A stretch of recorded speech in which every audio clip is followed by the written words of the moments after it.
जतिको वक्तालाई पनि यस्तो अवाक गराइदिन्छ नेपालको राजनीतिले। सामान्य वक्ताको के हाल होला? 2 करोडको गाडी नचढ्ने कुन चाहिँ नेता छ ल भन्नु त? काठमाडौँमा घरबार बन्द व्यवस्था नभएको कुन चाहिँ नेता छ? अब कम्युनिस्ट पार्टीलाई पनि पार्टीमा पनि पुडिनलाई हेरेर मान्छेको मूल्याङ्कन गरिन्छ। मोहन चन्द्र ती, सिद्धिनाथ ती, सिद्धिलाल ती, कमल कोइराला ती, आरके ती, यिनीहरूले हेरेर कस्ता मान्छे हुनु? राधाकृष्णलाई दरबारिया भनेर प्राण उत्कार हालत बनाइदिने यिनै माधव नेपाल केपी ओलीकै क्याबिनेटमा हेर्नु कस्ता कस्ता मान्छे मन्त्री हुन्छन्। गङ्गा चौधरीको कुरा आयो कि आएन, एकातिर हिँडे कि अर्कातिर पुगिन् भन्यो कि भनेन? जनताको मात्रै किन चाहिँ हिसाब किताब गर्नुहुन्छ? यिनी बेइमानहरूको पनि हिसाब किताब गर्नु न। 77 जिल्ला मध्ये हुम्ला मात्रै यस्तो जिल्ला हो जहाँ सडक पुगेको छैन। बालवाटारमा यतिका मिटिङहरू यिनीहरूले गरे, योमा यिनीहरू एक दिन पनि केन्द्रित भए। प्रचण्डले मन्त्री प्रधानमन्त्री नबनाएको नेकपामा मान्छे नै छैन। जनताले पनि कहाँ राम्रो गर्छ कहाँ राम्रो गर्दैन मलाई पनि थाहा छैन र। 3 भन्दा 4 मिडियामा मैले दिएका अन्तर्वार्ताहरू कुनै पनि आधिकारिक होइनन्। मालेको ठुलो गरिमा छ, ठुलो अर्थ छ भने लडाइँ गर्ने यिनीहरू नै हुन्। अब अहिले यिनीहरू नै के भन्छन्? माले लैजाओ, एमाले हामी छोड्दैनौँ, हँसिया हतौडा लैजाओ, सूर्य हामी छोड्दैनौँ। के कुरा गर्नु बाँकी छ? अब कुनै मलाई माधुरी दीक्षितको कुरा गरौँ, अब नेपालको हिरोइनको कुरा गरौँ न, फेरि यिनीहरू कुट्न आइहाल्छन्। भर्खरै महान्यायाधिवक्ता बनाए, त्यो वरिय कानुनवेत्ताहरू छैनन् र त्यहाँ? राजनीतिज्ञले कहाँ यो खालको बोल्छ, कहाँ यो खालको व्यवहार गर्छ? के हेरेर बसेका छन् त छक्कबहादुर लामा? मैले नै नवीन्द्र राज जोशीको मैले हेरेको थिएँ डाक्टर, श्रद्धाञ्जली दिएँ। जिउँदैछन् मान्छे। अब योग्यताको भरमा क्षमताको भरमा त कोही पनि प्रतिनिधि भइराखेको हुँदैन। कोभिडभन्दा पहिला प्रति नेपाली 46,000 ऋण, कोभिडको अन्तरालमा हिजोसम्म म भन्दै थिएँ 50,000। अहिले त अखबारमा मैले के पढेँ 51,100 प्रति नेपाली। मिनेट तपाईँमाथि ऋण बढिराखेको। विनोद चौधरी पहिलोमा एमालेका सांसद होइनन्? हुन्। सस्तो मूल्यमा किन्न पाए होला, एमाले भए। त्योभन्दा सस्तो पाए होला, काङ्ग्रेस भए। भविष्यमा उनी मधेसवादी हुन्छन्। प्रचण्डले सम्म सूर्य हाम्रो सुरेन्द्र केसीले 37 वर्षमा 10 लाख नमगाउने रामकुमारी झाँक्रीको 5 स्टोरी बिल्डिङ कहाँबाट आयो? यी घिउ बेचो र तरवार बेचोन्, एउटा कोठामा सुतुन्, एउटा खाटमा सुतुन्, मिलुन् नमिलुन्, पार्टी एकता गरून्, भाँडुन्, जेसुकै गरून्। माधव नेपालहरूलाई चाहिँ अलिकति सकस परेको छ। मेरो लक्ष्य त केपी ओलीलाई सिद्ध्याउने नै हो। यो एउटा पार्टी हो, एउटै पार्टीका नेता हुन् कि होइनन् यिनीहरू? 101 क्रान्तिकारीहरू त्यहाँ नभएका होइनन् नि? तर विनोद चौधरीहरूले हत्याए, राज्यलक्ष्मी गोल्छा कोमल ओलीहरूले हत्याए, मोहनचन्द्र अधिकारी कमल कोइराला बिचरा आजको बुढो हो र नेपाली जनतालाई कहिलेसम्म ठग्ने ढाँट्ने बेवकुफ बनाउने? सडक अनुसार गाडी होइन कि गाडी अनुसार सडक छन् यहाँ। यो एमसीसी भन्नेमा संलग्न नभएको मलाई लाग्छ कुनै पनि नेता र दल छैन। पदभन्दा प्रतिर केही पनि छैन र यो सबै प्रचण्डले रचना गरेको संरचना हो। अब यी किन यो एमसीसीको रडाको मचाइराखेका छन्? किन यो रोइलो हो? केका लागि यो खोइलो हो? त्यो म केही पनि बुझ्दिनँ क्या। झलनाथलाई प्रधानमन्त्री पनि प्रचण्डले नै बनाएको, पार्टी अध्यक्ष पनि प्रचण्डले नै बनाएको, माधव नेपाल 2 ठाउँबाट हारे पनि सांसद उनैले बनाएको, संवैधानिक समितिको अध्यक्ष उनैले बनाएको। कति गुण छ त? अब केपी ओलीको बुझाइ के छ भने यिनीहरू चाहिँ प्रचण्डका खेताला हुन् र प्रचण्डको लागि यो सब गर्दैछन्। र एमसीसीको एउटा शर्त कस्तो पनि छ भनेदेखि यो पारित नहुँदासम्मको खर्च चाहिँ नेपाल सरकारले नै बेहोर्ने भन्ने। त्यो हिसाबमा 1.25 अरब जति मलाई लाग्छ यसमा खर्च भइसक्यो। हामी त रातभरि बस्थ्यौँ नेतासँग, छुट्टिने बेलामा अँगालो हालेर रुन्थ्यौँ। यिनीहरू कम्युनिस्टै होइनन्, ठग हुन् यिनीहरू, बौद्धिक बेइमानहरू यिनीहरू। बुर्जुवा शिक्षा भनेर दुनियाँलाई पढ्नबाट रोकियो, आफूले त खुसुक्क पिएचडी गरियो। विनोद चौधरी संसारको सबभन्दा धनी भन्छन्, तर सबभन्दा धेरै कर तिर्नेमा त उनी पर्दैनन् नि त। किन मलाई नै बेचेर खाने, मलाई नै बदनाम गर्ने, मलाई नै डिफेम गर्ने भनेपछि त त्यो त मेरो लागि त लाभप्रद भएन नि त। यिनीहरू कम्युनिस्ट होइनन्, यिनीहरूले ट्रेडमार्कको रूपमा मात्रै कम्युनिजमलाई प्रयोग गरेको। इमान्दार निष्ठावान मान्छे टाउकै देखाउन पाउँदैन नि उनीहरू। पिँडुला देखाएर माननीय बनाउने। उनीहरूले त्यो प्रतिनिधित्वलाई कसरी विचलन गरे त? गिरिजाबाबुले 3 वर्षमै मध्यावधि ठोकिदिए। काङ्ग्रेस एमालेलाई त उसले त कहाँ छोडिदियो। नेता चाहिँ बिक्री बट्टा हुँदैन तपाईँको विचारमा? नेताले आफूलाई बेचेको चाहिँ हैसियतमाथि नै प्रश्न उठ्यो, भूमिकामाथि नै प्रश्न उठ्यो, कम्युनिजममाथि नै प्रश्न उठ्यो, क्रान्तिमाथि नै प्रश्न उठ्यो। डाक्टर साहब तपाईँलाई एभरेस्ट नेपालमा हार्दिक स्वागत। ल हस्, धन्यवाद। सत्तारूढ दल नेपाल कम्युनिस्ट पार्टी एमाले भित्रको झगडा उत्कर्षमै छ। माधव नेपाल झलनाथ समूहको 2 दिने राष्ट्रिय भेला सम्पन्न भयो। 17 बुँदे निर्णय पारित गर्दै सम्पन्न भेलालाई डाक्टर साहबले कसरी लिनुभएको छ? जस्तो मान्छेले अपेक्षा गरेका थिए यिनीहरू 7 गतेको केपी ओलीको बैठकमा सहभागी होलान् अथवा संसदीय दलको बैठकमा, तिनीहरूको 17 बुँदेले त्यो केही पनि देखाएन र भोलि त्यहाँ सहभागी नहुने निर्णय पनि गरे। डाक्टर साहबले कसरी लिनुभएको छ यो बेलालाई? अब त्यो अनुशासनहीनता हो, त्यस्तो नमिल्ने हो। अब उनीहरूले त्यस्तो निर्णय कसरी गर्न सकेका हुन्? मैले त पहिल्यैदेखि गुटगत हरकत राम्रो हुँदैन, कम्युनिस्ट पार्टीको अनुशासनमा पनि यो मिल्दैन। नेपाली जनताको अब मतादेश पनि त्यो होइन। अब मैले त सुरुदेखि नै भनिआएको कुरा यो हो। अब उनीहरू कृत सङ्कल्पित जस्तो छ एउटा लक्ष्यतर्फ अग्रसर हुनको लागि। अब हाम्रो कुरा रोदन मात्रै हुने भयो, केही अर्थ हुने देखिँदैन। अब त्यो 17 बुँदेमा उनीहरूले केपी शर्मा ओलीले 28 गतेको निर्णय फिर्ता लिने हो भने सहजताको वातावरण हुन्छ, पार्टी मिल्छ। 28 गतेको बटम लाइनमा उनीहरूले बडो जोड दिएर हिँडिरहेछन्। केपीले 28 गतेको निर्णय फिर्ता लिने र उनीहरू त्यहाँ सहभागी हुने भने त कुरा एउटै कुराले त अड्किया रहेछ। त्यति गर्दैन केपी ओलीले, कहाँनिर केले अप्ठ्यारो पारेर यो पार्टी विभाजनको डिलमा पुग्यो लाग्छ? होइन, अब केपी ओलीको बुझाइ के छ भने यिनीहरू चाहिँ प्रचण्डका खेताला हुन् र प्रचण्डको लागि यो सब गर्दैछन् भन्ने केपी ओली र उनको समूहको बुझाइ त्यो छ। हजुर, अब गाँठो परेको चाहिँ त्यहाँ हो। अब त्यहाँनिर एउटा एमसिसीको बारेमा पनि एउटा बुदा सम्मिलित गरेका छन् उनीहरूले। डाक्टर साहबले हेर्नुभएको पनि होला। एमसिसीको विषय, एमसिसी घातक हो, एमसिसीलाई चाहिँ नै घातकको रूपमा त पहिलेदेखि नै सबैले भन्दै आएको हो। तर एमसिसीको बारेमा उल्लेख गर्नुपर्ने कारण चाहिँ के हुनसक्छ डाक्टर साहब त्यहाँ? अब क्रान्तिकारी पल्टिनको लागि होला, किनभने यो एमसिसीबाट अछुतो कोही पनि छैन। नेपाली जनताको सूचनाको लागि एमसिसीको अर्थ मन्त्रालयमा एउटा औपचारिक विभाग नै छ र त्यो विभागलाई सञ्चालन गर्ने लाखौँ रुपियाँ तलब खाने कर्मचारीहरूको क्याके नीतिमा औपचारिक कार्यालय पनि छ। अरबभन्दा बढी त्यसमा खर्च भइसकेको छ। र एमसिसीको एउटा शर्त कस्तो पनि छ भनेदेखि यो पारित नहुँदासम्मको खर्च चाहिँ नेपाल सरकारले नै बेहोर्ने भन्ने। त्यो हिसाबमा 1.25 अरब जति मलाई लाग्छ यसमा खर्च भइसक्यो। अब यो एमसिसी भन्नेमा संलग्न नभएको मलाई लाग्छ कुनै पनि नेता र दल छैन। 6वटा सरकार यसमा संलग्न छन्। यो बाबुरामका पालादेखि सुरु हुन्छ। त्यति बेला दलको अध्यक्ष चाहिँ प्रचण्ड छन्, त्यसपछि खिलराज, त्यसपछि सुशील कोइराला, त्यसअघि पछि केपी ओली, त्यो केपी ओलीको सरकारमा डिपिएम भीमरावल, अन्त्यमा मात्रै शेरबहादुरले यसमा सही गरेको हो। उनको तर्फबाट ज्ञानेन्द्र बहादुर कार्की अर्थमन्त्रीको रूपमा सही गर्नको लागि अमेरिका पुगेको हो। अब यी किन यो एमसिसीको रडाको मचाइराखेका छन्, किन यो रोइलो हो, केका लागि यो खोइलो हो, त्यो म केही पनि बुझ्दिनँ क्या। नेपाली जनतालाई कहिलेसम्म ठग्ने, ढाँट्ने, बेवकुफ बनाउने, त्यो मैले केही पनि बुझिनँ। अब यो यिनीहरूको विवादको जड केपी ओलीसँग छ। विवादको जड केपी ओलीले स्वेच्छाचारी ढङ्गले काम गरे, पार्टीमा चाहिँ 23जना केन्द्रीय सदस्य थपे, इन्चार्जहरू हटाए, उपाध्यक्ष निर्वाचित हटाए भन्ने कुरा हुँदाहुँदै त्यो 2 दिने राष्ट्रिय भेलामा एमसिसीको विषय उल्लेख गर्नुपर्ने कारण के? जनताको तर्फबाट सेन्टिमेन्ट क्यास गर्न खोज्या हो अथवा त्यसले राजनीतिक कुखुराले किरो पाएको जस्तो सधैँभरि त्यसलाई राजनीतिको विषय बनाउने विषय हो राख्छ? होइन, यिनीहरूले एमसिसी का लागि यो हाउस पुनर्स्थापना भएको भन्ने एउटा हवा पनि पिटाएका छन् नि त। अब प्रचण्डले मैदानमा नै एमसिसी विरोधी नारा रोकेको पनि यिनीहरूले पनि देखेकै होला नि त, हाम्रा मात्रै आँखा त होइन नला।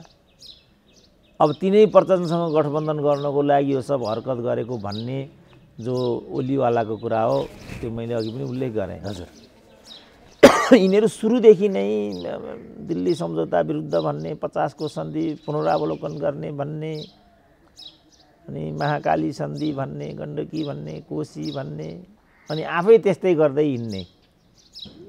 यिनीहरूको यथार्थ चाहिँ यो छ।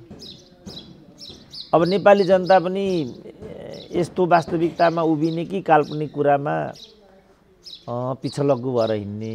मलाई लाग्छ नेपाली जनताले, बौद्धिकले पनि अब मन बनाउने समय आइसकेको छ। अब यस्ता थाङ्ना कुरा कहिलेसम्म गर्ने बाबु? यसको के अर्थ छ मैले केही पनि बुझ्दिनँ के। तर त्यसैमा रुमल्या छ, जनताको ध्यान त्यसैमा आकर्षण गरिदिएको छ। कहिलेकाहीँ हेरिटेज गार्डनको भेला भनेको छ, कहिले अर्याल होटलको मिटिङ भनेको छ, कहिले पेरिस डाँडा भनेको छ, कहिले धुम्माराई भनेको छ। हामी सम्पूर्णको ध्यानै त्यता तान्दिएपछि यो विषयको वस्तु यिनीहरूले बनाइदिइरहेको छ। होइन, अब त्यसबाट पनि हामीले सार खिच्नुपर्छ। यो जुनसुकै भेला भने पनि, जे भने पनि, नभने पनि यो चाहिँ पदको कुरा हो।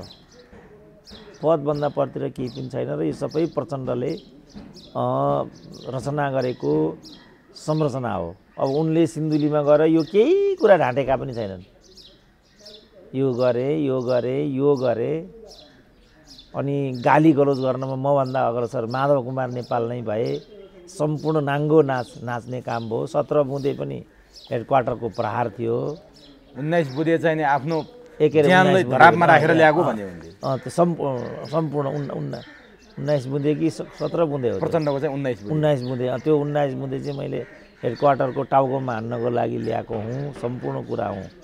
तर नसोचेको कुरा के भने अदालतले दोस्रो निर्णय गरिदियो। फलस्वरूप अहिले माधव नेपालहरूलाई चाहिँ अलिकति सकस परेको छ। मेरो लक्ष्य त केपी ओलीलाई सिद्ध्याउने नै हो। अब केही पनि ढाँटेको छैन केपी ओलीले। अनि यहाँ केमा हामीले यो विषयमा के छ त यहाँ म केही देख्दिनँ। तर प्रचण्डले मेरो लक्ष्य केपी ओली सिद्ध्याउने हो भने केही ढाँटेको छैन। तर केपी ओलीले चाहिँ केपी ओली महाका ठग रहेछन्। केपी ओलीले मलाई सिद्ध्याउनलाई यत्रो प्रपञ्च गराइरहेछन्। उनको मुख्य उद्देश्य मैले सिद्ध्याउने रहेछ, जुन कुरा मैले बुझेँ।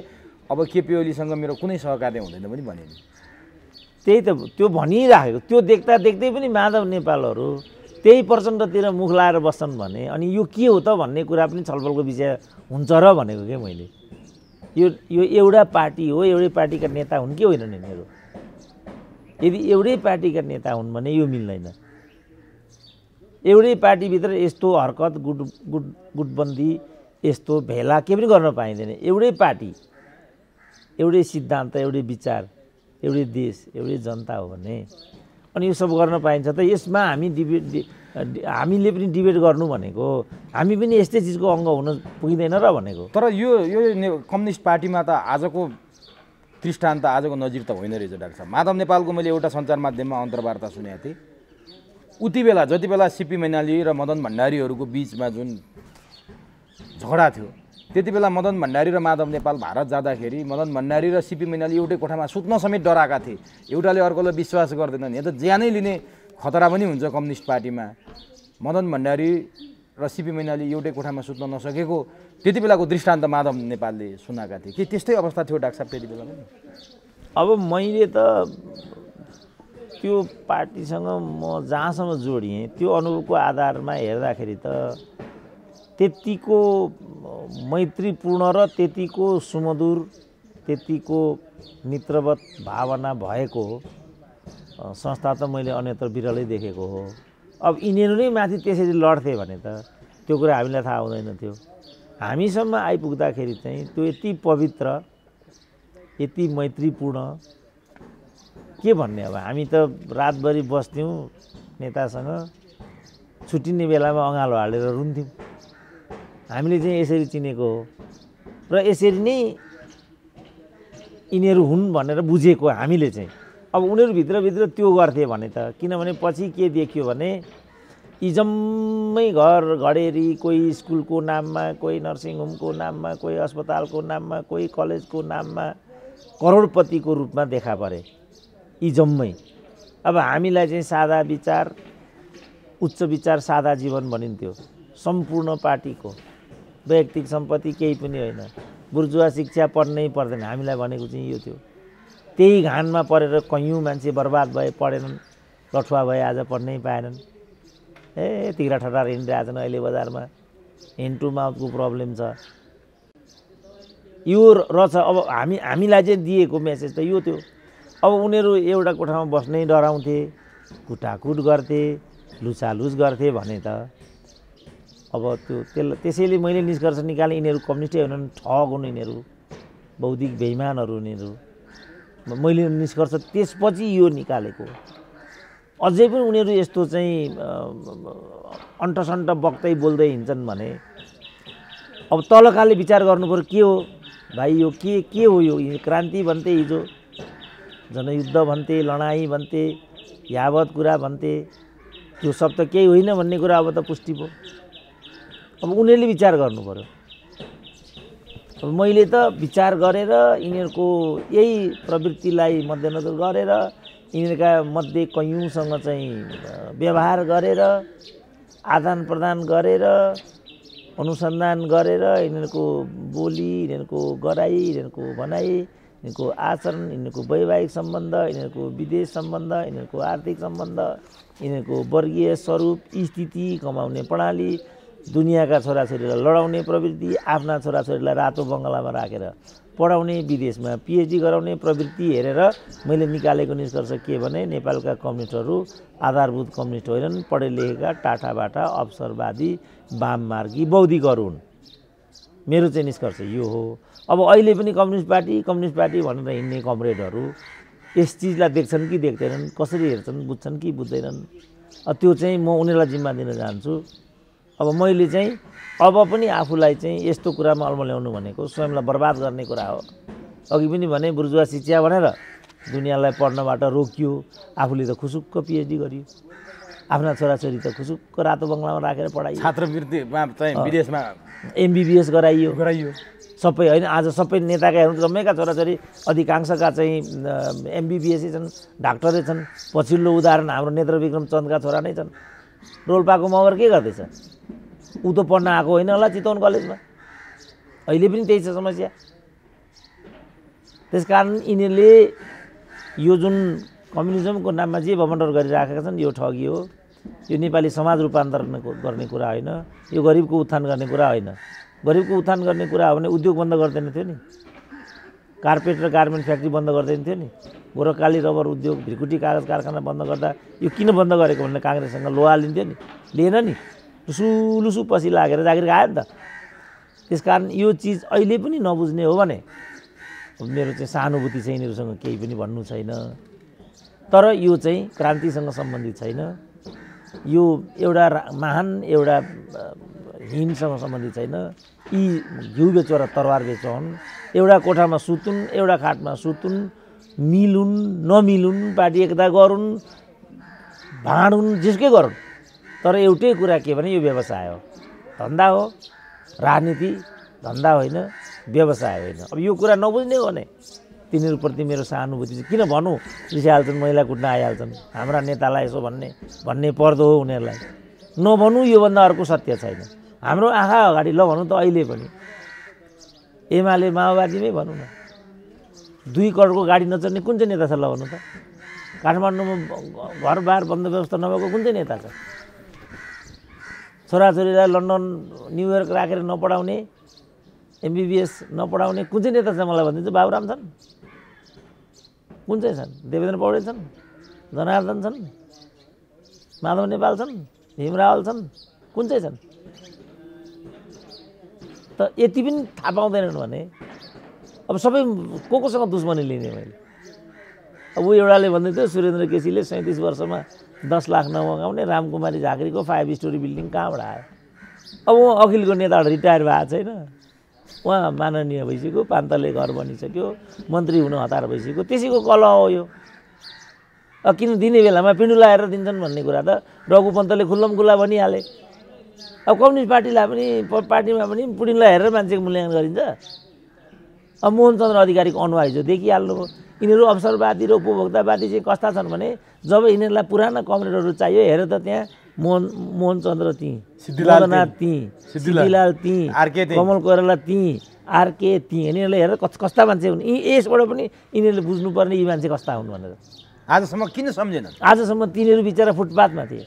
मोहनचन्द्र अधिकारीको अनुहार हेर्दै उनले कसरी जीवन बिताएको होला भन्ने कुरा सधैँ नै हेरे। त्यो राधाकृष्णलाई दुध दरबारिया भनेर प्राण उत्कार हालत बनाइदिने यिनै माधव नेपाल हेर। यिनको कुरा छोडिदिउँ, खालि हामीले यसबाट चाहिँ सिकौँ, बुझौँ यो के हो भनेर। तर डाक्टर साहब यो यिनीहरूको चरित्र त उदाङ्गो नै भइसक्यो, सबै कुरा फरपष्ट भइसक्यो। तर पनि पछाडिपट्टि नेपाल कम्युनिस्ट पार्टीको फुर्को राख्न निर्वाचन आयोगदेखि सर्वोच्चसम्म त यिनीहरू मुद्दा मामिला गर्न पनि तयार भयो नि। त्यो फुर्कोमा किन यिनीहरूको यति धेरै आसक्ति हो डाक्टर? ट्रेडमार्क हो नि त त्यो। अहिले पनि नेपाली जनताले भोट हाल्दा कमल थापालाई त हाल्दैन, सद्भावनालाई त हाल्दैन, बिचरा हाल्छ त त्यसैलाई। के गरोस् त बाबु, सूर्यै चाहियो। अहिले भन्दैछन् माधव नेपाल के भन्दैछन्, ओली हुन् भने माले हुन्, एमाले पनि होइनन्। हिजो मालेको कत्रो ट्रेडमार्क थियो, यिनीहरू नै हुन्। मालेको ठुलो गरिमा छ, ठुलो अर्थ छ भने लडाइँ गर्ने यिनीहरू नै हुन्। अब अहिले यिनीहरू नै के भन्छन्, माले लैजाओ, एमाले हामी छोड्दैनौँ, हँसिया हतौडा लैजाओ, सूर्य हामी छोड्दैनौँ।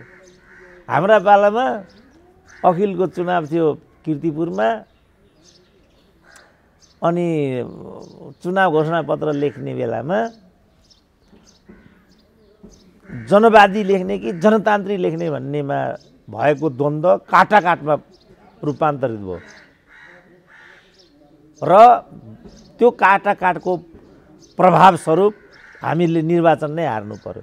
एउटा शब्दमा त्यति लडाइँ लडिन्थ्यो हिजो। कमामा लड्ने हो कम्युनिस्ट, कमामा लड्दै हिजो फुल स्टप हुन्छ कि हुँदैनमा। र अब अहिले आएर माले तेरो हो, हँसिया हतौडा तेरो हो, सूर्य मात्रै हाम्रो हो, एमाले मात्रै हाम्रो, प्रचण्डलेसम्म सूर्य हाम्रो हो।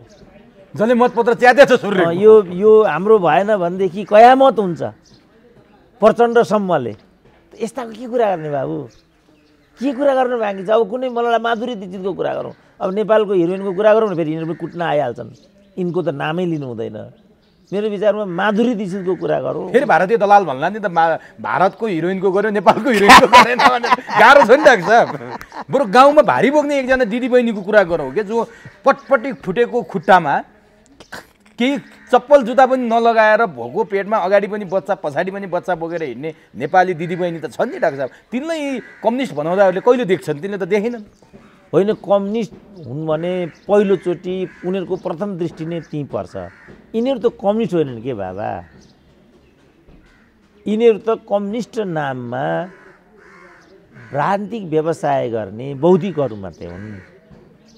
कम्युनिस्ट हुन्थे भने ल भनौँ त, यही बिचमा हुनु कतिवटा उद्योग खुले, ल भनौँ त, बन्द भयो डाक्टर साहब, अनि कयौँ बन्द भयो। कसरी कम्युनिस्ट भयो त? त्यो उद्योग बन्द हुनु भनेको मुलुकलाई औद्योगिकरणतर्फ जान रोक्नु मात्रै होइन, त्यो भनेको त मजदुरलाई विस्थापन गर्ने कुरा भयो नि त।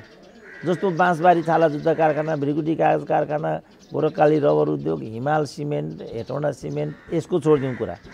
त्यसमा 1000-1500 को रोजगारी होला। कार्पेट र गार्मेन्टमा त 6 लाखको रोजगारी थियो। हिजो मैले एउटा मान्छेको सुनिरहेको थिएँ अन्तर्वार्ता, त्यो मान्छेको नाम पनि मैले उद्धरणमा ल्याउन पाए राम्रो हुने हो, तिनको नाम मैले बिर्सेँ। तर जर्मनीमा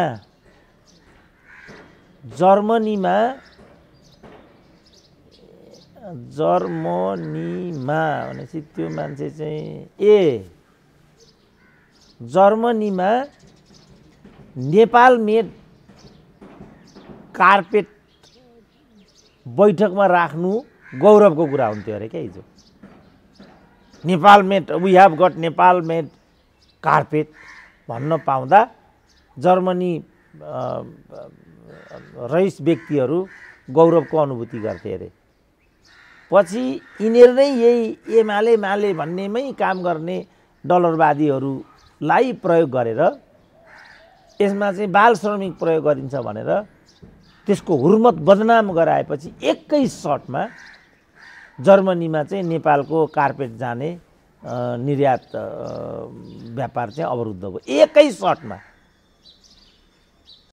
त यस्ता मान्छेहरूले चलाएको पार्टी हो क्या यो।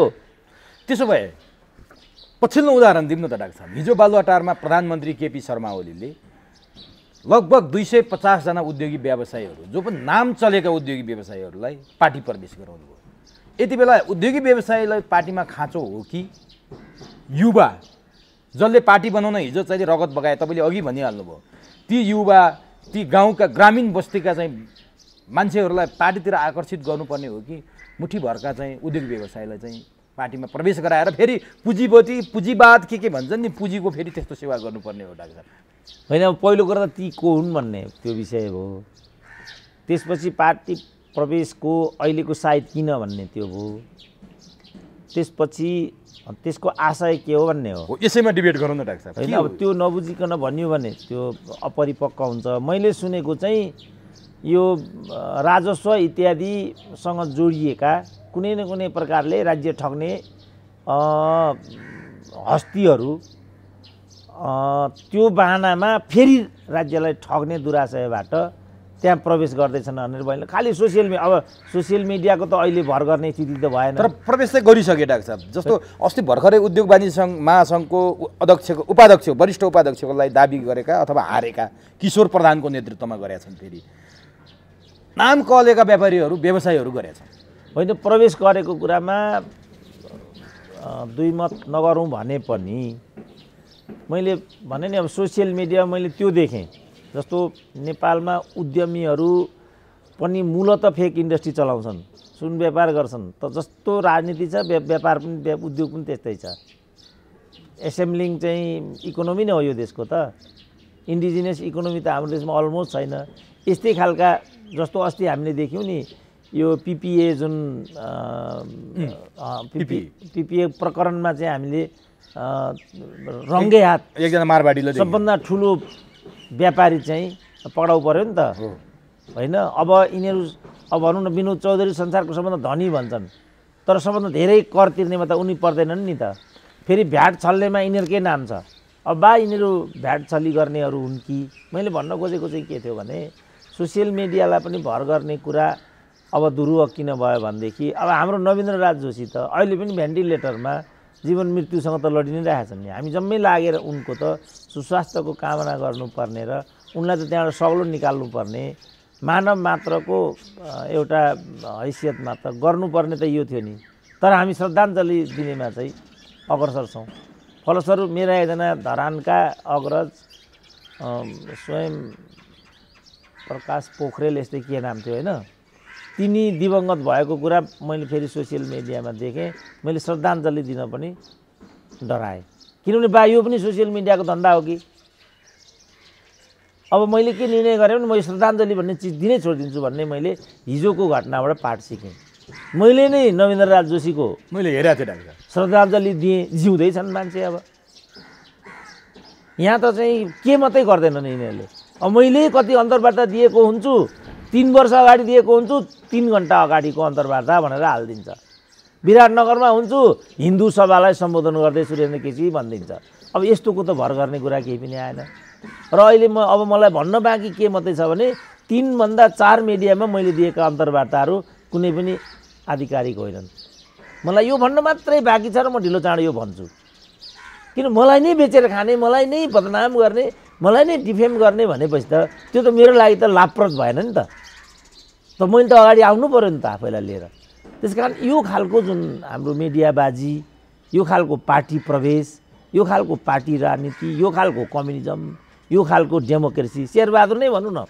परिवारवाद भयो फलानुवाद भयो भनेर कोइरालासँग लडाइँ गरेर नेपाली काङ्ग्रेसको नेतृत्व हत्याएको होइन समयमा सम्मेलन नगर्ने समयमा बैठक नगर्ने समयमा पार्टी कमिटीलाई पूर्णता नदिने यो भन्थे होइन खै त महाधिवेशन फागुनमा भइसक्नु पर्ने हो अब चैत भयो सुर सारै छैन अब उनले पनि उही श्रीमतीलाई अगाडि सारे उही सालोलाई अगाडि सारे सासूलाई अगाडि सारे त कोइराला र देउपामा के फरक भयो त यही कुरा प्रचण्ड र माधव नेपाल केपी ओलीको हकमा पनि हो अब मैले नै यति कुरा गर्छु अलिकति क्रिटिकल एप्रोच दिन्छु कुनै इस्युमा प्रचण्डसँग नजिक हो कि जस्तो कुनैमा चाहिँ ओली जस्तो कुनैमा माधव नेपाल जस्तो मेरो अब जान पहिचान इत्यादिको दृष्टिकोणले भन्ने हो भने त सबभन्दा निकटता त मेरो माधव नेपालैसँग छ नि प्रचण्डसँग पनि कुनै टाढा होइन मेरो तर उनीहरूले जुन यो अहिलेको हरकत गरिराखेका छन् यो कम्युनिस्ट सिद्धान्त अनुकूल हुँदैन यो पार्टी पद्धतिलाई यसले बलियो बनाउँदैन कम्युनिस्ट पार्टीभित्र गुटगत हरकत गर्न पाइँदैन कम्युनिस्ट पार्टीभित्र चित्त नबुझेका कुराहरूलाई वेट गरेर बस्नुपर्छ नाङ्गै हिँड्न पाइँदैन कम्युनिस्ट पार्टीभित्र व्यापारी व्यवसायीहरू जो व्यवसाय भनेको त छुट्टै एउटा व्यवसाय छँदैछ नि हामीले राजनीति व्यवसाय होइन भनेर धेरै डिबेट गऱ्यौँ त्यस्ता व्यापारी व्यवसायहरूलाई चाहिँ पार्टीभित्र प्रवेश गराउनु चाहिँ उपयुक्त हुन्छ डाक्टर कम्युनिस्ट पार्टीमा होइन त्यो त अब यो कम्युनिस्ट पार्टी भनेको त दुईटा कुरा भयो एक त कम्युनिस्ट पार्टीमा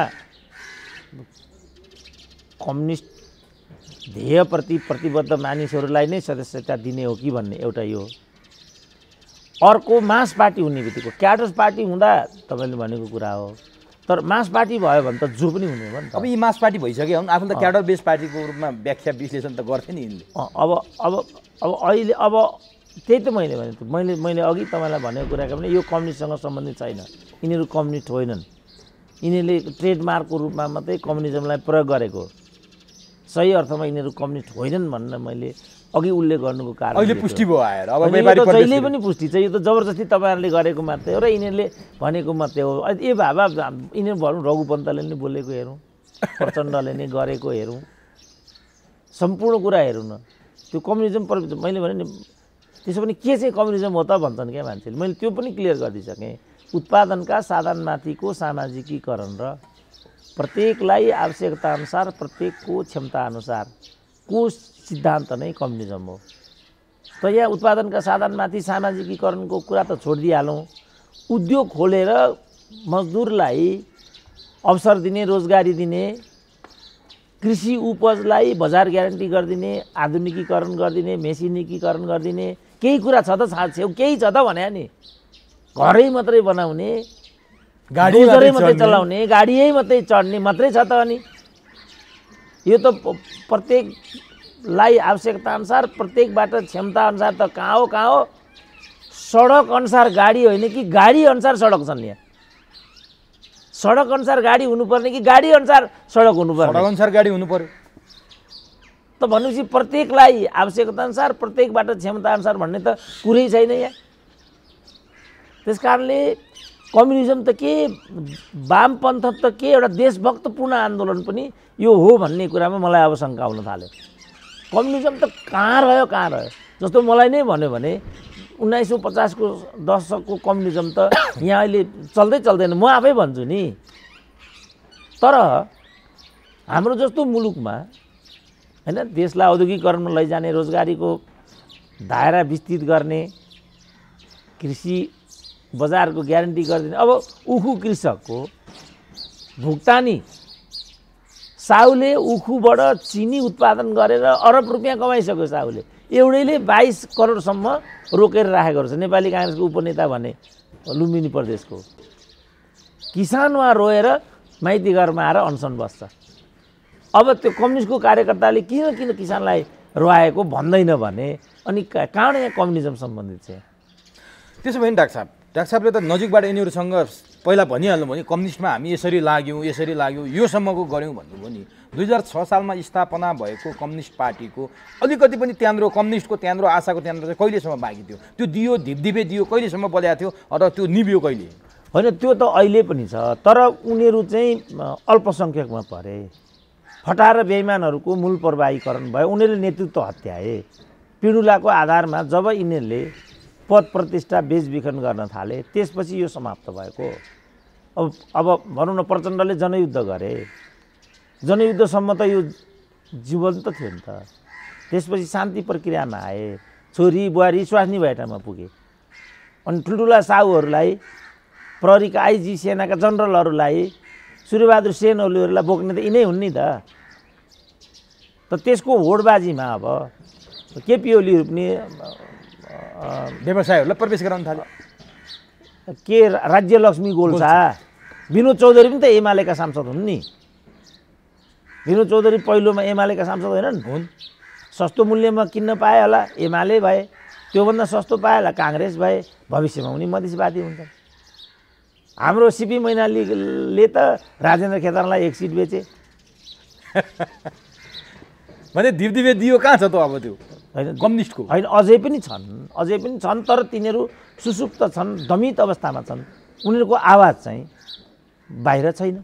किनभने यस्ता खालकाले जस्तो जनयुद्धका लडाकाहरूलाई प्रशिक्षण दिने कार्यक्रममा चाहिँ सूर्यबहादुर सेन ओली पुगेछन् र साथी हो हामीहरूले जनयुद्धको स्पिडमा काम गर्नुपर्छ भनेछन्। अब हामी बिचरा सूर्यबहादुर व्यक्तिगत रूपमा मेरा त मित्र पनि हुन्। प्रसङ्गवश कहिले कोमल ओलीको नाम आउँछ, कहिले सूर्यबहादुर सेन ओलीको नाम आउँछ, कहिले राज्यलक्ष्मी आउँछ। प्रहरीमा पनि, सेनामा पनि धेरै जस्तो मैले चिनेका साथीहरू नै छन् होइन। उहाँहरूको नाम लिनुपर्दा मलाई कहिलेकाहीँ पीडा पनि हुन्छ। तर नली पनि भएको छैन। तर यस्तो प्रसङ्ग आइपुग्छ, यस्तो नाम लिनुपर्ने खण्ड पर्दछ। तर के भने उहाँहरूले चाहिँ पूर्णतः आफ्नो बाटो चाहिँ बिराइसक्नुभयो। र जस्तो भनौँ न, अब जुन प्रहरी अधिकृतले चाहिँ, जुन हेमन्त प्रकाश ओली भन्ने जो अहिले नेत्रविक्रम चन्दका जेलमै छन् क्यार, तिनको छोरीलाई मार्ने जुन प्रहरी चिफले आदेश दियो, त्यही प्रहरी चिफलाई त्यही पार्टीका चाहिँ प्रचण्डले सुप्रिमोले सांसद बनाए, सभासद बनाए। त्यसकारणले उनीहरूले एउटा मिनिमम एउटा आचरण पनि गरेनन्। मिनिमम क्या, म्याक्सिमम लो क्रान्ति अहिले नै गरेर त म आफै एउटा बौद्धिक मान्छे छु, म आउने उदारवादी व्यवस्थाको पक्षपोषक छु, म आफै जस्तो अस्ति भने नि चाहिँ सांस्कृतिक क्रान्ति भने नि प्रचण्डले, म आफै सांस्कृतिक क्रान्तिको पक्षमा त कहाँ छु र, छैन। तर सामान्य यो देशलाई औद्योगिकरणमा लैजानुपर्छ, कृषकले उत्पादनको बजार पाउनुपर्छ, आफ्नो मूल्यको भुक्तानी पाउनुपर्छ, यो त सामान्य कुरा हो नि। यिनीहरूले यति पनि गरेनन्। त इमान्दार निष्ठावान मान्छे टाउकै देखाउन पाउँदैन नि उनीहरू। हेरौँ अहिले नै हेरौँ न, जस्तो अहिले केपी ओलीकै क्याबिनेटमा हेर्नु कस्ता कस्ता मान्छे मन्त्री हुन्छन्। त्यहाँ 101 निष्ठावान मान्छे छैनन् र। भर्खरै महान्यायाधिवक्ता बनाए, त्यो वरिय कानुनवेत्ताहरू छैनन् र त्यहाँ। हुनुपर्ने हाम्रा पालामा त थिए, गणेश राज शर्मा भने पनि, कुसुम श्रेष्ठ भने पनि, दमननाथ ढुङ्गाना भने पनि, अर्को एकजना वासुदेव ढुङ्गाना भन्ने थिए, वासुदेव ढुङ्गाना भने पनि, शम्भु थापा भने पनि, भरत राज खरेल उप्रेती भने पनि, प्रकाश ओस्ती भने पनि, 101 थिए नि त कानुनको क्षेत्रमा पनि। र त्यस्ता त्यस्ता व्यक्तिहरू होइन। हाम्रो एकजना थिए नि हाम्रो गेवाली, के गेवाली, दीपकराज गेवालीको पिताजी ठाकुर शम्भु प्रसाद गेवाली। त्यस्ता त्यस्ता मान्छे हिजो महान्यायाधिवक्ता हुन्थे। अहिले पनि 101 प्रतिभावान कानुन व्यवसायहरू त्यहाँ छैनन् भन्ने कुरा होइन नि। तर उनीहरूले जसरी हामीले कम्युनिस्ट क्रान्तिको कुरा गऱ्यौँ, 101 क्रान्तिकारीहरू त्यहाँ नभएका होइनन् नि। तर विनोद चौधरीहरूले हत्याए, राज्यलक्ष्मी गोल्छा कोमल ओलीहरूले हत्याए, मोहनचन्द्र अधिकारी कमल कोइराला बिचरा आजको बुढो हो र,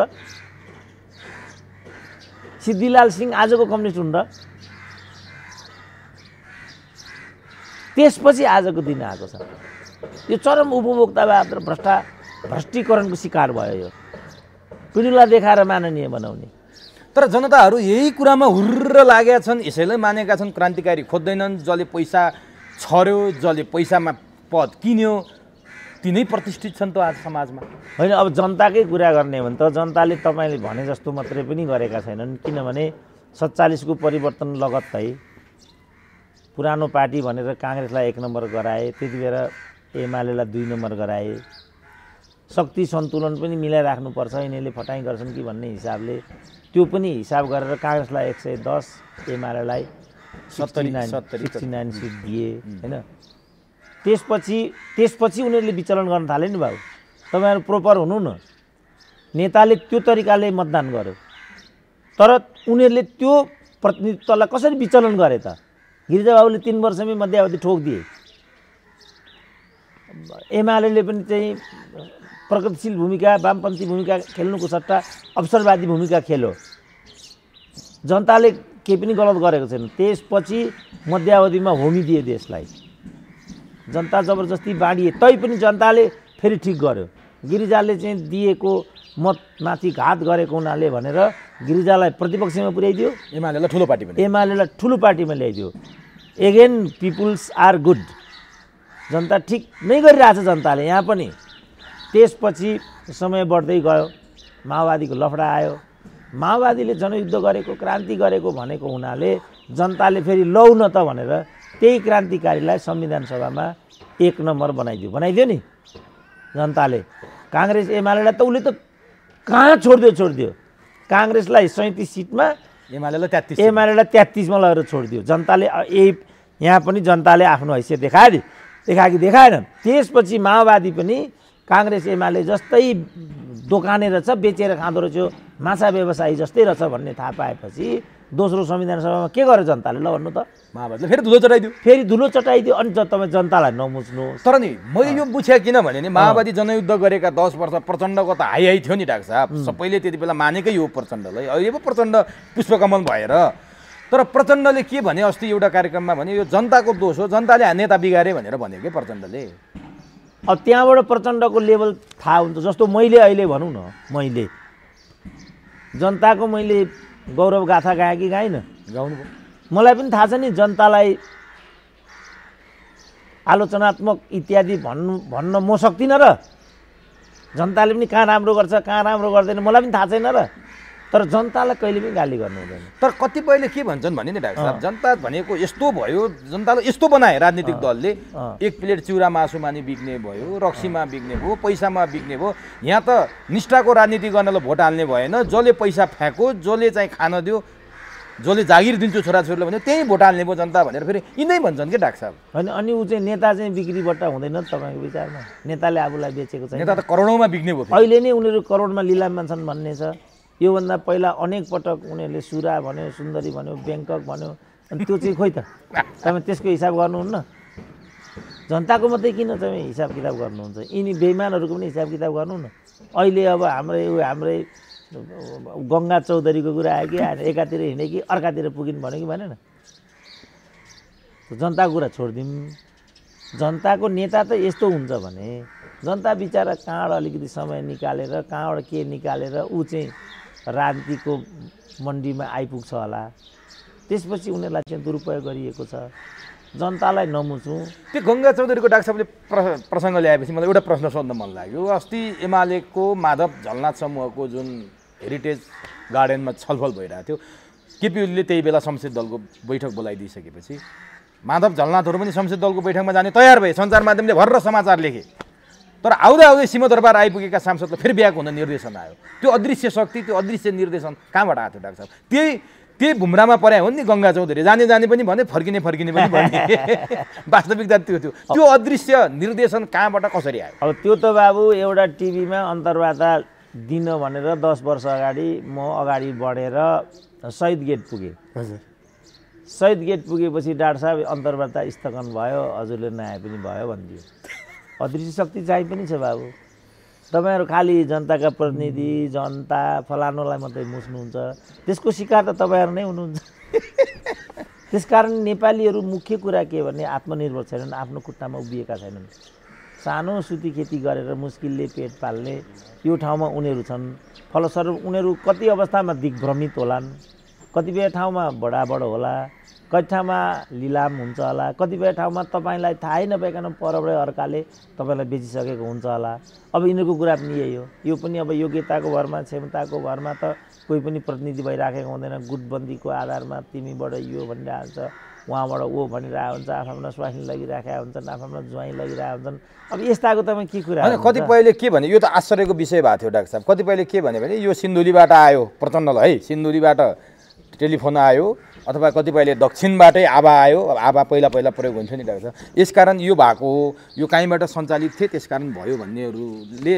भनेको कुरा कतिको साँचो होला भनेर मैले डाक्टर साहबसँग होइन गङ्गाको मैले आफै अन्तर्वार्ता सुने उनले के भनिरहेको थियो भने हाम्रो पार्टीको अध्यक्षले बोलाएको बैठकमा म जानेरै गएको हुँ कसरी म एकातिर गएको अर्कातिर पुग्छु म त्यो सब निर्णय गर्न सक्ने क्षमताको मान्छे हुँ र मलाई कसैले आभा पनि गर्नु पर्दैन मलाई कसैले उडाउनु पनि पर्दैन म आफूलाई चिन्ने मान्छे हुन्छ म क्षमतामा उभिएको मान्छे हो भने गङ्गाको आफै मैले सुनिरहेको तर अरू फर्केका सांसदहरू छन् नि डाक्टर अनि त्यो त भने रिमोट हुन्छ जस्तो भनौँ न अब अघि नै हामीले भन्यौँ नि यिनीहरूलाई चाहिँ केपी ओलीले प्रचण्डका खेतालाको रूपमा बुझेको हुनाले यो भइराखेको किनभने अब झलनाथलाई उनीहरूले नै प्रधानमन्त्री हामीलाई थाहा छ नि झलनाथलाई प्रधानमन्त्री पनि प्रचण्डले नै बनाएको पार्टी अध्यक्ष पनि प्रचण्डले नै बनाएको माधव नेपाल 2 ठाउँबाट हारे पनि सांसद उनीले बनाएको संवैधानिक समितिको अध्यक्ष उनीले बनाएको कति गुण छ त अब रामकुमारले भनेकै छ प्रचण्डले मन्त्री प्रधानमन्त्री नबनाएको नेकपामा मान्छे नै छैन भनेको छैन अब अन्तिममा सोध्छु डाक्टर हजुरको समय एकदमै पाबन्दीले गर्दाखेरि मलाई धेरै कुरा गर्न मन थियो तर आज खुम्चिनु पर्ने बाध्यता भयो एउटा प्रश्न चाहिँ सोध्छु डाक्टर अर्को पटक तपाईँ र मैले कुरा गर्दा एमाले सिङ्गो रहन्छ रहन्न थाहा छैन केपी ओलीले आज संसदीय दलको बैठक पनि बोलाएका छन्, केन्द्रीय कमिटी बैठक पनि बोलाएका छन्। अस्ति निर्णय गरेर बैठकमा नियमित रूपमा सहभागी नहुनेलाई कारबाही गर्ने र गुट भेला गर्नेलाई कारबाही गर्ने उनीहरूले निर्णय गरिसकेका छन्। त्यो एउटा संसदीय बोर्ड समेत गठन गरेको कुराले त्यो सङ्केत गर्छ। अब भनिदिनुहोस् डाक्टर साहब, माधव र झलनाथ आज पनि नजाने भए, वामदेवले त जाने निर्णय गरे। हिजो वामदेव माधव झलनाथको एउटा कार्यक्रममा सहभागी पनि भए, उनको के हो रोल फेरि हामी छलफल गरौँला। माधव झलनाथ ग्रुप आज पनि बैठकमा गएन भने केपी ओलीले कहिलेसम्म कारबाहीको धम्की दिइरहने र उनीहरूले चाहिँ कहिलेसम्म मलाई कारबाही गर भनेर भनिरहने, यसको टुङ्गो कसरी लाग्छ? यसको टुङ्गो त अब सरकारको विश्वास अविश्वासको जुन क्षण आउँछ नि त, त्यो बेला त यस र नोमा मत प्रयोग गर्नु पर्यो। त्यस दिन यो निर्णायक हुन्छ र एक पक्ष दलबाट किनारा लाग्छ। त्योभन्दा अगाडि होला जस्तो छैन र यो ल्याङल्याङ चलिरहला जस्तो छ। त्यहाँ त निर्णय गर्नु पर्यो नि। अब शशाङ्क कोइरालाले भनिसके 10 दिनभित्रमा काङ्ग्रेसको नेतृत्वमा सरकार बन्छ। तर प्रवक्ता फेरि होइन भन्छन् काङ्ग्रेसका। अब अप्ठ्यारो छ नि डाक्टर साहब। म जतिको वक्तालाई पनि यस्तो अवाक गराइदिन्छ नेपालको राजनीतिले, सामान्य वक्ताको के हाल होला? अब महामन्त्रीले भने मान्ने कि प्रवक्ताले भने मान्ने? अब गाह्रो भयो नि डाक्टर साहब। जनता यति हो, अब फेरि जनतालाई पीडा छ। मैले धेरै कुरा गर्न पाएको छु डाक्टर साहब, म यहीँ टुङ्गाइदिएँ किनभने समय छैन। अब होइन, त्यस कारणले अब यो त तपाईँले भन्नुभएको गम्भीर कुरा के भने, अब मुख्य कुरा शेरबहादुर पनि मौन छन्। शेरबहादुर मौन भएपछि प्रवक्ताले शेरबहादुरको लाइन दिन्छन्। महामन्त्री पनि शक्तिशाली नै हुन् काङ्ग्रेसमा। महामन्त्री शक्तिशाली हुन् त शक्तिशाली हुन दिए नि। जुन बेला गिरिजा बाबु त रियल शक्तिशाली थिए नि। त्यति बेर पार्टी अध्यक्ष कृष्णप्रसाद भट्टराई थिए। कृष्णप्रसाद भट्टराईले भनेको कुरा आधिकारिक हुँदैन थियो। गिरिजाले भनेको कुरा महासचिवपछि हेर्नको हुँदो रहेछ। अब कहाँ गिरिजा महामन्त्री, कहाँ शशाङ्क कोइराला महामन्त्री, कहाँ विश्वप्रकाश प्रवक्ता। कहाँ अब फरक त पर्दो रहेछ नि त। त्यस कारण अब यी चाहिँ समय समयका टाइम की बाते भने जस्तो हो। मुख्य कुरा के भने नेपालका राजनीतिक दलहरूले तपाईँले ठिकै भन्नुभएको छ, आधिकारिकतामाथि नै प्रश्न उठ्यो, हैसियतमाथि नै प्रश्न उठ्यो, भूमिकामाथि नै प्रश्न उठ्यो, कम्युनिजममाथि नै प्रश्न उठ्यो, क्रान्तिमाथि नै प्रश्न उठ्यो। मैले त अझ प्रजातन्त्रमाथि नै प्रश्न उठाइरहेको छु। यो प्रजातन्त्र भन्छ, काङ्ग्रेस मात्रै हो प्रजातन्त्र होइन कतिचोटि मैले भनेर। यो चाहिँ के भने यो यो यो प्रजातान्त्रिक आन्दोलन भन्दा पनि कोइराला परिवारको सामाजिक आन्दोलन मात्रै हो यो मैले भनिरहेको छु। र यिनीहरू सामाजिक अभियन्ताहरू मात्रै हुन्। राजनीतिज्ञले कहाँ यो खालको बोल्छ, कहाँ यो खालको व्यवहार गर्छ? राजनीतिक यस्तो हुँदैन नि। कम्युनिस्ट कहाँ यस्तो हुन्छ? कम्युनिस्टले कहाँ यस्तो व्यवहार गर्छ? यस्तो गर्दै गर्दैन। कम्युनिस्ट त मिनिमम जनताप्रति देशप्रति इमान्दार हुन्छ, मिनिमम सामाजिक न्यायको पक्ष पोषण गर्छ, मिनिमम कार्यकर्तालाई अगाडि सार्छ, जनतालाई अगाडि सार्छ, आफू पछाडि बस्छ, मिनिमम यति त गर्छ नि। अब आमूल परिवर्तन भन्ने कुरा त्यस पछाडि हो। कम्युनिजमको मुख्य ध्येय त आमूल परिवर्तन हो। अब आमूल परिवर्तन भनेको त जनताको आर्थिक सामाजिक स्तर उक्सिने कुरासँग सम्बन्धित छ। त्यसको लागि मुलुक औद्योगिकरणमा जानु पर्यो, प्रविधिलाई अपनाउन सक्नु पर्यो, मेसिनलाई अपनाउन सक्नु पर्यो, अनि मात्रै मान्छेको आर्थिक सामाजिक जीवन बदलिन्छ नि त। त्यतातिर त हाम्रो मुखै फर्केको छैन। फलस्वरूप पोहोरभन्दा अहिले गरिब, अब अस्तिको दिन कोभिडभन्दा पहिला प्रति नेपाली 46,000 ऋण। कोभिडको अन्तरालमा हिजोसम्म म भन्दै थिएँ 50,000। अहिले त अखबारमा मैले के पढेँ 51,100 प्रति नेपाली। मिनेट तपाईँमाथि ऋण बढिराखेको छ, छुवाछुत बढिरहेको छ, दिदीबहिनीमाथि दुर्व्यवहार भइराखेको छ, सामूहिक रूपमा आमाहरूले चाहिँ आत्महत्या गरिराखेका छन्। हिजो मलाई अझ एउटाले तपाईँले भन्नै पर्ने भयो, मलाई हतार भयो भने मैले प्रश्न गरेर भन्नै पर्ने भयो। एउटा हुम्लाको भाइ आइपुग्यो र उसले के भन्यो भने 77 जिल्लामध्ये हुम्ला मात्रै यस्तो जिल्ला हो जहाँ सडक पुगेको छैन। कुनै हालतमा केही गरेर भए पनि हुम्लामा सडक पुग्ने आवाज उठाइदिनु पर्यो डाक्टर साहब। मेरो अझ मलाई त अझ योजना आएको उपाध्यक्षसँग एपोइन्टमेन्ट लिएर जाउँ कि भन्ने पनि मलाई लागिरहेको छ। कृपया सम्पूर्ण बजेट एकपल्ट हुम्लालाई केन्द्रित गरिदिनुहोस् र हुम्लालाई सडक सञ्जालसँग जोडिदिनुहोस्। अब आजको मितिसम्म हुम्ला चाहिँ राजधानीसँग जोडिएको छैन, सडक सञ्जालसँग जोडिएको छैन। स्कुलको अवस्था के होला, हस्पिटलको अवस्था के होला, अरू अवस्थाहरू के होला? त यहाँ हो नि कम्युनिस्ट पार्टीले केन्द्रित हुनुपर्ने। यसमा एक दिन केन्द्रित छैन। यिनीहरू जुन अहिले 3 वर्ष यिनीहरूले जुन डिबेट गरे, एक दिन एक क्षण पनि बालुवाटारमा यतिका मिटिङहरू यिनीहरूले गरे, योमा यिनीहरू एक दिन पनि केन्द्रित भए? हुम्लाको पनि एउटा प्रतिनिधित्व पक्कै होला मलाई लाग्छ कम्युनिस्टै पार्टीको होला आज त्यहाँको कम्युनिस्टकै छ छक्कबहादुर लामा अनि के हेरेर बसेका छन् त छक्कबहादुर लामा छक्कै परे होला नि त्यस कारणले यो कम्युनिजमसँग सम्बन्धित कुरा होइन यो बुझ्नु पर्यो र विषयलाई यहाँ ल्याउनु पर्यो त्यो नै कम्युनिस्ट पार्टीको दायित्व हो र त्यो नै राजनीतिको मूल मर्म हो त्यो नहुँदासम्म यो सबै रोदनको कुनै पनि अर्थ हुँदैन हस् डाक्टर साहब अझै धेरै कुरा गर्ने मन हुँदै पनि समयको पाबन्दीले छुट्नु पर्यो फेरि अर्को दिन हामी बहस गर्नेछौँ समय दिनुभयो यसको लागि तपाईँलाई ल हस् धन्यवाद